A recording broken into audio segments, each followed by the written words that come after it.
ত্রয়োদশ জাতীয় নির্বাচনের সময় আইন শৃঙ্খলা পরিস্থিতি নিয়ন্ত্রণের জন্য প্রায় 60,000 সেনা সদস্য স্ট্রাইকিং ফোর্স হিসেবে নিয়োজিত থাকবেন বলে জানিয়েছেন প্রধান উপদেষ্টার প্রেস সচিব শফিকুল আলম। সোমবার দুপুরে ফরেন সার্ভিস একাডেমিতে আয়োজিত এক ব্রিফিংয়ে একথা জানান তিনি। এদিন নির্বাচনকে কেন্দ্র করে আইন শৃঙ্খলা পরিস্থিতি নিয়ে বিভিন্ন স্টেক হোল্ডারদের সঙ্গে দ্বিতীয়বারের মতো বৈঠক করেন প্রধান উপদেষ্টা। বৈঠক শেষে এ বিষয়ে ব্রিফ করেন প্রেস সচিব।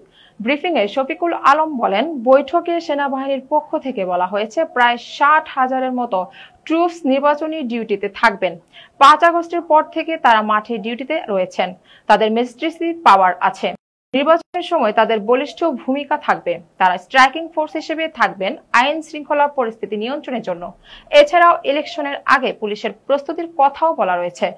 পুলিশের আইজি মহোদয় বলেছেন, সেপ্টেম্বর, অক্টোবর ও নভেম্বর মাস 1.5 লাখ পুলিশকে ট্রেনিং দেওয়া হবে নির্বাচন উপলক্ষে।